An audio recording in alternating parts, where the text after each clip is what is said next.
Os segundos que chegam logo após ouvir no gravador a minha voz dão vontade de dar à vida um fim. Se eu fosse, por acaso, dessa gente que convive comigo diariamente, ou me matava, ou bem matava a mim.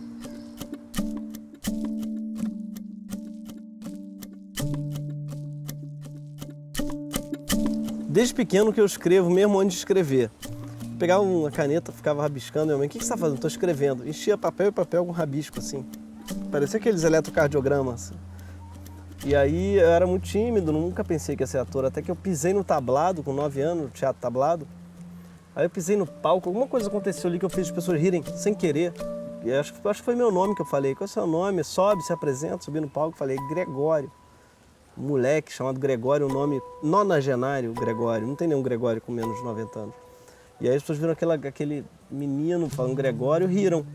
Eu adorei essa experiência de subir no palco e fazer as pessoas rirem, mesmo que fosse às minhas custas.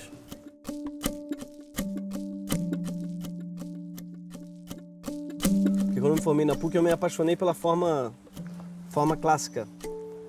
Soneto, a redondilha, o rondó, assim, os formatos clássicos de limerick, as formas que você tem para enquadrar um poema, que não são o verso livre.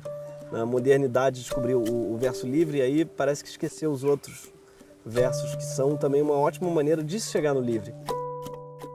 A liberdade total, quando você escreve, ela é uma prisão. Você me disser assim, escreve sobre qualquer coisa, não vou ter ideia nenhuma, vou me ferrar. Agora, se você me disser, escreve um soneto específico sobre a araucária. É uma ultra restrição, mas eu vou ser obrigado a pensar na rima da araucária, ela vai me vir salafrária, eu vou pensar você vai e começa a puxar através dos dados que você dá e encaixar na quantidade de verso e tal, e a inspiração ela vem da restrição. Então, por isso que o soneto para mim, e o poema de modo geral, o poema de verso metrificado, foi para mim uma descoberta e passei a escrever muito mais depois que eu descobri a restrição. Deve ser um transtorno paranoide, mas penso sem parar no fim do mundo.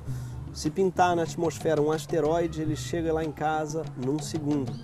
Não se vê, mas no céu, agora mesmo, atravessam milhões de meteoritos. São bolas de canhão cruzando a esmo e se alguma acertar-nos, estamos fritos. Agorinha, acontece um tiroteio, só tem bala perdida e aqui no meio a gente se preocupa com azia, marcas de carro, glúten, adultério. Nada merece ser levado a sério. Os cometas te deram mais um dia.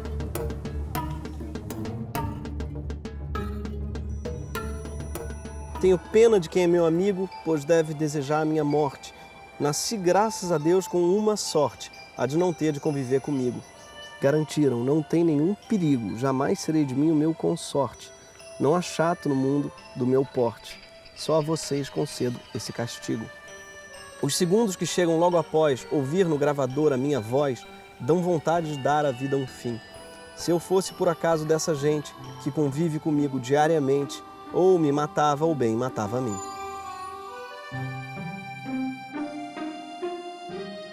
Primeiro eu era ator e aí eu fazia o texto dos outros. Aí quando eu descobri que eu podia fazer uma coisa que eu pensasse que partisse de mim, e eu podia dizer as coisas que eu penso através do humor, foi revolucionário, porque eu entendi que você não precisa de mais ninguém.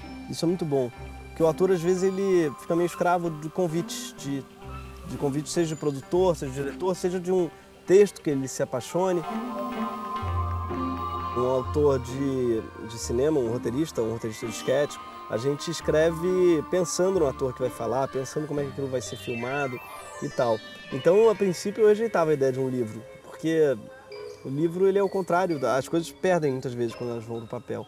Ao mesmo tempo, dependendo da maneira que você escreve, fica muito gostoso de ler. Eu acho que é preciso pensar no livro também. É preciso não só transcrever. Melhor do que transcrever é você botar, você pensar na forma que aquilo está lá para o leitor. Você tem que pensar no leitor. Tem que esquecer os sketches e pensar no leitor. Escrever, para mim, no começo foi assim. Acho que comecei a imitar os autores que eu gostava. Então, um texto bom para mim era o texto. Pô, isso daí podia ser do Monty Python, assim. Eu fiquei muito orgulhoso. O primeiro texto que eu falei assim, que eu gostasse, foi, caraca, não parece meu. Então, esse tipo de prazer é muito gostoso. Quando você escreve coisas que não parece que foi você que escreveu, é muito legal.